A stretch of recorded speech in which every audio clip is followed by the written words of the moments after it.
Hello and नमस्कार, मैं हूँ मार्क दीक्षित और आप देख रहे हैं मेरा YouTube channel mark the autograph. बहुत बहुत स्वागत है।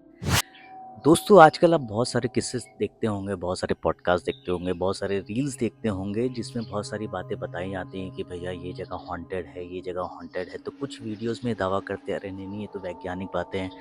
कुछ वीडियो ये दावा करते हैं कि नहीं सर मैं आपको वहाँ पे लेके चलूँगा। तो ग्रुप ऑफ बॉयज़ वहाँ जाते हैं टॉर्च वॉर्च लेके, अरे यहाँ पे तो कुछ भी नहीं है, यहाँ पे तो कुछ भी नहीं है।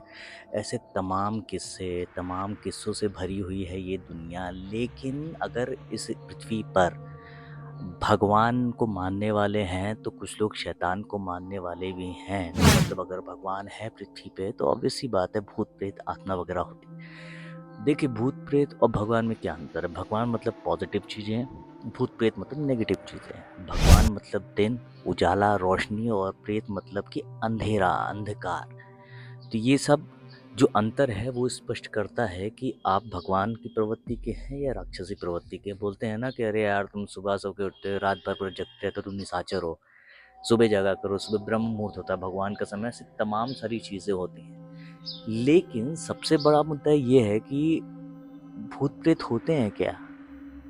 बहुत सारे लोग मुझसे सवाल पूछते हैं कि सर भूत प्रेत होते हैं क्या? ऐसा कोई एनकाउंटर आपके साथ हुआ है क्या? बहुत सारी इंसिडेंट लोग बयां करते हैं। हालांकि ये सब फिल्मों में ज़्यादा होता है, हॉलीवुड में ज़्यादा होता है। लेकिन ऐसे बहुत सारे किस्से हैं जो इंडिया में भी होते हैं। ऐसे कई शहर हैं जहां पर बहुत सारी हॉन्टेड चीज़ें देखी गई हैं और आज भी प्रेजेंट हैं। हर प्रदेश में भी बहुत सारी जगहें होती हैं जो आज भी हॉन्टेड हैं। लोग वहां जाने से मना करते हैं और कई लोग जो गए हैं आज तक वापस भी नहीं आए। लोग बोलते हैं सुनी सुनाई बातें हैं, लेकिन जो जाते हैं वो तो वापस आते नहीं हैं। तो लोग समझते हैं कि भैया ये सत्य हो सकता है। अब हम बात करने वाले हैं कुछ ऐसी जगहों के बारे में जो रियल में बहुत ज़्यादा हॉन्टेड हैं, और अपना एक मैं पर्सनल हॉन्टेड किस्सा बताऊंगा जो कि मैंने आज तक किसी को नहीं बताया है। तो चलिए शुरू करते हैं। दोस्तों, सबसे पहले बात करते हैं कि मुंबई की। अब बहुत सारे लोग बोलेंगे कि मुंबई इतनी क्राउडेड जगह है, वहाँ पे हॉन्टेड जगह कैसे हो सकती है। सबसे पहले मैं बता दूं कि जुहू में बहुत सारे ऐसे छोटे छोटे बंगलोज खाली पड़े हुए हैं जो कि हॉन्टेड हैं। इवन माधुरी दीक्षित का भी एक जुहू में बंगलो था जो खाली करके वो फ्लैट में शिफ्ट हो गई थी जस्ट बिकॉज वो हॉन्टेड था। आप भी जाएंगे जुहू बस डिपो के आसपास बहुत सारे छोटे छोटे बंगले हैं। शनिदेव मंदिर जाते वक्त इधर उधर आप जाइएगा तो देखिएगा बहुत सारे बंगले बंद पड़े हैं, और जो ब्रोकर है वो आपको आधी कीमत पर वो देगा। क्यों? क्योंकि वो जगह नेगेटिव है, वहाँ पे नेगेटिव वाइब्स है, ये सच होता है। और आपको अगर जानना हो हॉन्टेड प्लेसेस के बारे में तो गोरेगांव ईस्ट में छोटा कश्मीर नाम का तालाब है। वहाँ पे भी वहाँ के लोग रात में 2 से सुबह 4 बजे तक जाने से मना करते हैं। कहते हैं कि वहाँ पे एक कपल जो है वो डूब के मर गया था, और रात में जो लोग भी जाते हैं तो उनको वो पीछा करता है और मार देता है। ऐसे बहुत सारे किस्से हुए हैं। उधर एक आर्य कॉलोनी पड़ती है जो कि सोसाइटी है, तो बहुत सारे लोग अब वहाँ से पास होने लगते हैं, लेकिन बहुत सारे लोग अब भी मानते हैं। अब मैं आपको एक जीता जागता जो टूरिस्ट स्पॉट है, जब बम्बई को घूमने जाता है तो वहाँ पे ज़रूर जाता है, वो है मरीन ड्राइव। मरीन ड्राइव पे ट्राइडेंट होटल बना हुआ है, आप लोगों ने देखा होगा शायद ट्राइडेंट होटल। बहुत सारी फिल्मों में भी दिखता है, एयर इंडिया बिल्डिंग के बगल में।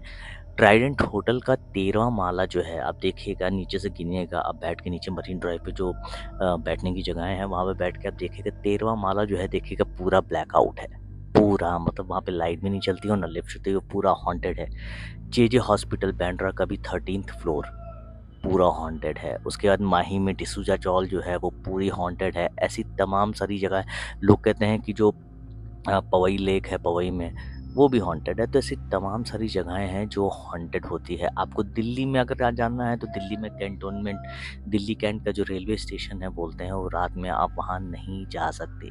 ऐसे राजस्थान में भानगढ़ के किले हैं, जितने भी किले हैं, जितने भी मॉन्यूमेंट्स हैं, उनको लोग मना करते हैं रात में जाने के लिए, क्योंकि वो सारी चीज़ें हॉन्टेड होती हैं। क्योंकि पास्ट में बहुत सारे इंसिडेंट्स ऐसे होते हैं जिसमें बहुत सारे लोग मरे होते हैं, ब्रूटली उनको किल किया गया होता है, तो उनकी आत्माएं घूमती हैं। देखिए, आत्मा तभी घूमती है जब उनका जो अंतिम संस्कार होते हैं रीति रिवाजों से नहीं किया जाता। इसलिए हमारे यहाँ बोलते हैं कि जब भी कोई ख़त्म होता है तो उसका जो अंतिम संस्कार है वो रीति रिवाजों के साथ किया जाता है, ताकि उसकी आत्मा को मोक्ष मिले और पृथ्वी छोड़कर जो है वो स्वर्ग में चली जाए। क्योंकि जब इंसिडेंट्स होते हैं, इस तरह के नरसंहार होते हैं, इस तरह की ब्रूटली किसी को किल किया जाता है, तो वो ऑब्वियस सी बात है सज़ा दी जाती है। और सज़ा देने के बाद कोई 11वीं 10वीं 13वीं तो करेगा नहीं, वो सीधे उसको जला देते हैं, फेंक देते हैं। ऐसे पिछले ज़माने में बहुत सारे लोगों को जब मारा गया था तो उनकी आत्माएं अभी भी भटक रही, और ये सत्य भी होती है। बिल्कुल सत्य होती है ये, इसमें कोई दो राय नहीं है। आज भी अगर बहुत सारे लोग बोलते होंगे, जितने भी गाँव देहात में लोग हैं, अगर किसी बुज़ुर्ग की आत्मा को शांति नहीं मिली या उनका अंतिम संस्कार ढंग से नहीं हुआ, तो लोग बोलते हैं कि हमने इनको देखा है, इसमें दाऊ आते हैं, इसमें दादी आती है, इसमें माता आती है, ऐसे बहुत सारे इंसिडेंट होते हैं। इसीलिए हमारे जो रिचुअल्स हैं, हमारे रीति-रिवाज़ हैं, उनको करने के लिए कई प्रोसेस बनाए गए हैं। इसीलिए जितने भी किले वगैरह होते हैं, जितने भी ये होते हैं, और जिस भी तरीके से अगर उनको दफनाया नहीं गया होता है या जलाया नहीं गया होता, तो उनकी आत्मा ऑब्वियसली भटकती है, वो मोक्ष के लिए भटकती है। इसीलिए सब जो किस्से होते हैं वो कहीं न कहीं सत्य भी होते हैं। इसीलिए कई जो मीनारें होती हैं, जो इस तरह के मॉन्यूमेंट या इस तरह की चीज़ों के साक्षी रहे हैं, वहाँ ऑब्वियस सी बात है कुछ ना कुछ चीज़ें होती ही होंगी, कुछ ना कुछ एक्सपीरियंस होते ही होंगे। इसलिए बोला भी जाता है, इसलिए न्यूज़ में भी आता है, बहुत सारी जो हवेलियाँ हैं, बहुत सारी मुरादाबाद फोर्ट हो गया, जलियांवाला बाग हो गया, यहाँ जहाँ भी ऐसा हुआ है, वहाँ ऑब्वियस सी बात है, ये सब चीज़ें तो ऑब्वियस सी बात है हो सकती है। जैसे मंदिर में भगवान का वास होता है, वैसे कब्रिस्तान में भूतों का वास होता है। इसमें कोई हर आदमी प्रोसेस से नहीं आया होता है, कुछ आदमी को ऐसे ही कर दिया गया होता है। अगर आपके साथ कोई भी ऐसा किस्सा हुआ है तो प्लीज़ मेरे को कमेंट में डालिएगा ज़रूर, और मुझसे शेयर ज़रूर करिएगा, क्योंकि मैं अपना एक पर्सनल किस्सा आपको बताने जा रहा हूँ। बात है 6 साल पहले की। मैं एक्चुअली क्या हुआ कि बॉम्बे से लखनऊ बाय रोड आ रहा था। मेरे साथ एक भोजपुरी फ़िल्म के डायरेक्टर थे और एक मेरा दोस्त था, भोजपुरी एक्टर। तो हम लोग बाय रोड मुंबई से लखनऊ के लिए चले। टस्कॉन गाड़ी थी हम लोग के पास। तो हम लोग वहाँ से चले और हम लोग नॉन स्टॉप कंटिन्यूअसली चले, हम लोग ने कहीं ब्रेक नहीं लिया। अब आपको बताता हूँ ऐसा किस्सा, हम लोग झांसी उरई हाईवे, झांसी तो आप लोगों ने सुना होगा, उसके आगे उरई पड़ता है, उधर से आते तो उरई पहले पड़ता है। तो हम लोग झांसी उरई हाईवे पे हम लोग थे, और मेरा दोस्त वहाँ सो रहा था, और बगल में डायरेक्टर साहब गाड़ी चला रहे थे और मैं साथ में बैठा था। और बगल में क्या था कि बगल में शहर था, और शहर के बगल में पहाड़ बने हुए थे, मतलब छोटे-छोटे पठारे नहीं होती, वो बने हुए थे, और चाँदनी रात थी, मतलब चंद्रमा जो है वो अच्छे से चमक रहा था। और हम लोग साइड में हाईवे से जा रहे थे, और रात का 1:10 समय हुआ था एग्ज़ैक्ट। तो मेरी ऐसे ही मैं कर रहा था, और मेरी ऐसे नज़र पड़ी पहाड़ पे। हालाँकि मेरी नज़र कमज़ोर है, मैं चश्मा लगाता हूँ। लेकिन मुझे लगा कि पहाड़ पर कोई एक आकृति जो है वो हिल रही है। मतलब चंद्रमा की रोशनी में वो इतनी दूर होगी, मतलब पूरा शहर पार करके पहाड़ बने हुए हैं। उसके ऊपर चंद्रमा की रोशनी और आकृति एकदम ज़बरदस्त तरीके से हिल रही है। और फिर मैंने सोचा चश्मा लगा के देखते, चश्मा लगा के देखा तो मेरे को दिखी। तो मैंने डायरेक्टर से बोला कि सर रुकिए, रुकिए। तो कह रहे क्या हुआ? हमने कहा सर वो देखिए, कुछ दिख रहा है क्या आपको पहाड़ के ऊपर? तो सर ने देखा, कह रहा है यार कुछ हिल रहा है, कुछ परछाई टाइप का। मैंने कहा हाँ यार मेरे को भी लग रहा है। फिर मैंने अपने दोस्त को जगाया, फिर दोस्त ने भी देखा, हाँ यार कुछ तो है। तो हम तीनों उसको देख रहे थे। तब तक वहाँ से 2 बाइक वाले निकले, वहाँ के लोकल लोग होंगे। 1:10 बज रहा था, एग्जैक्ट 1:10 हो रहा था, क्योंकि मैं उसमें टाइम देखा था मैंने। तो लोकल लोग बोले क्या हुआ सर, गाड़ी खराब हो गई? मैंने कहा यार गाड़ी नहीं खराब हुई यार, वो मुझे कुछ दिख रहा है पहाड़ के ऊपर। तो उसने कहा सर ये आत्मा है, ये 1 से 2 बजे तक यहीं बैठती है, और ज़्यादा दिमाग में रखेंगे तो पीछा करेगी।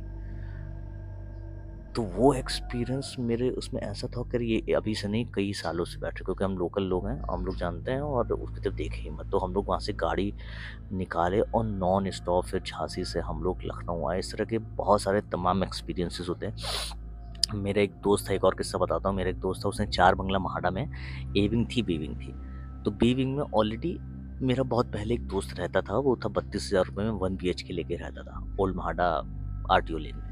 फिर क्या हुआ कि 2-3 साल बाद मेरा एक और दोस्त बना, तो उसने कहा मैं इस अपार्टमेंट में रहता हूँ। तो मैंने कहा अरे इसमें तो मैं आ चुका हूँ। कह रहा है यार मैं ए विंग में रहता हूँ। मैंने कहा ठीक है। तो मैं गया उसके यहाँ 7वें माले पे, 7वें माले पे फ्लैट था 701। तो मैं गया, तो मैंने बोला फ्लैट तो काफ़ी अच्छा है, अकेले रहते? तो कहता हाँ यार अकेले रहता हूँ। मैंने कहा कितना भाड़ा है? तो कहता 12,000 रुपये। मैंने कहा कैसे हो सकता है यार, मतलब 3-4 साल पहले तो मेरा दोस्त बगल में बी विंग में रहता था, वो 30-32 हज़ार रुपये देता था, तुम्हें 13,000-14,000 दे रहे हैं? कह रहा हाँ यार मुझे तो इतना ही बोला। मैंने कब कब ज्वाइन किया है? तो कह रहा है अभी 10-15 दिन हुए लिए हुए। तो मैंने कहा सब ठीक है ना घर में? कह रहा है यार ठीक क्या है, बस रात में लेटता हूँ तो पड़ोस से बर्तन वर्तन गिरने की आवाज़ बहुत आती है। तो मैंने कहा पड़ोस से आती है कि तुम्हारे घर से आती है? तो कहता पता नहीं भाई। तो मैंने कहा गौर करना, 2-3 दिन उसने एक्सपीरियंस किया, और 2-3 दिन बाद मुझे कॉल किया, कह रहा यार भाई ये तो मतलब मुझे बड़ा डर लग रहा, आ जा। तो मैंने कहा क्या हुआ? कह रहा भाई ऐसे ऐसी बात हो गई। तो मैंने कहा अच्छा। फिर बाद में मालूम चला कि वो फ्लैट जो था वो पूरा हॉन्टेड था, इसलिए उसको 32,000 की प्रॉपर्टी 13,000 में दी। फिर उसने वो फ्लैट छोड़ दिया। अब मैं एक और किस्सा बताता हूँ अपने दोस्त का। दोस्त का नाम नहीं बताऊंगा, वो वीडियो देखेगा, वरना कहेगा यार मेरा नाम तुमने फालतू में ले लिया। एक्चुअली हम लोग पहले रहते थे गोरेगांव में, तो वो एक्चुअली मेकअप का काम करके आ रहा था रात में 2 बजे। तो वो 2 बजे आया और मैं और मेरे 2-3 दोस्त आए हुए थे, हम लोग बस खाना ही खाने जा रहे थे। तो दोस्त आया तुरंत अपना बैग वैग लेके काम से फ्री होके शूट से, और आया आके परेशान बैठ गया। तो मैंने कहा क्या हुआ भाई? कह रहा यार मार भैया मुझे ना एक बच्ची और एक औरत आत्मा जैसी दिखी है अभी रास्ते में। तो मैंने कहा क्या बात कर रहा है? कह रहा भैया ये खड़ी सामने। और भैया हम पांचों लोग जो है वो चिपक के एकदम बैठ गए। मैंने कहा अरे यार खड़ी है? कह रहा, हाँ ये खड़ी है। अरे भाई हम लोगों ने कहा यार रात के 2:30 बज रहे हैं और हम लोग खाना खाने आ रहे हैं। भाई खाना वैसा का वैसा रखा रहा और हम लोग सुबह 5 बजे तक ऐसे सर झुका के बैठे रहे हम लोग। हरे राम हरे राम हरे राम हरे राम करते रहे। फिर सुबह जैसे ही 5 साढ़े 5 बजे तो हम लोग तुरंत ऑटो पकड़ के लोखंड वाला में फर्स्ट क्रॉस में मंदिर है हनुमान जी का, वहाँ गए। और हम गए पंडित जी से मिलने। हमने कहा पंडित जी, तो पंडित जी ने तो उसको देखा, उसने कहा कि इसको आत्मा दिखती है एक बच्ची और एक औरत की। तो हम लोगों ने देखा, हमने कहा यार पंडित जी आप तो सही कह रहे हैं, आप कैसे मालूम चला? कह रहा हम लोग का यही काम है। और मैंने कहा पंडित जी कुछ उपचार बताइए। तो उसने कहा देखिए यहाँ हवन वगैरह कराएंगे तो 1 लाख रुपए का खर्चा आएगा, आप एक काम करो वर्षों में मजा आ रहा है वहाँ जाके झाड़ू फुकवा लो, क्योंकि वो लोग एक्सपर्ट होते हैं। तो उसको लेके हम लोग वर्षों में मजार पे गए, उसने झाड़ू फुकवाई और वो सही हो गया। तो मतलब कहने का मतलब ये है, इतने सारे किस्से हुए, अगर मेरे साथ 2-3 किस्से हुए, मेरे दोस्तों के साथ किस्से हुए और बहुत सारी जगह हॉन्टेड है, तो that means there is something, some negative energy also exist in this world. क्योंकि क्या है ना, भगवान तो रहते ही हैं। भगवान एक ऐसी शक्ति है जिनसे कोई नहीं लड़ सकता। लेकिन एक देखिए, प्रतिद्वंदी तो हर एक फील्ड में होते हैं। अब बीजेपी बोले 28 में से 22 राज्यों में है, लेकिन कोई भी छोटी मोटी पार्टियां लड़ तो रही हैं। उस तरह भगवान भी, भगवान चाहे जितनी शक्तिशाली चीज़ें हो, लेकिन नेगेटिव एनर्जी कहीं ना कहीं कुछ ना कुछ एग्जिस्ट करती है जो बराबर निरंतर उनसे लड़ती रहती है। इसी देखा हॉलीवुड फिल्में बहुत सारी स्केरी फिल्में बनाते हैं, बहुत ज़्यादा ये बनाते हैं, क्योंकि बॉलीवुड में तक कंटेंट ही नहीं है। हवेली है, ये है, बस उनके अलावा पास और कोई कंटेंट नहीं। इसलिए मैं बोलता हूँ कि जितनी जल्दी हो सके भगवान वाला माहौल रखिए, साथ में माहौल लगे, अगर अगरबत्ती धूपबत्ती ये सब चीज़ें जलाते रहिए और घर में एकदम पॉजिटिव चीज़ें रहिए, नेगेटिव बिल्कुल मत करिए। और अगर आपके पास कोई स्टोरी है मुझसे शेयर करने के लिए तो प्लीज़ कमेंट में डाल देना या फिर मुझे शेयर कर देना, और उसके बाद मैं आपके लिए एक स्पेशल वीडियो बनाऊँगा। Thank you very much for watching. Thank you and please subscribe, like and share. Thank you very much.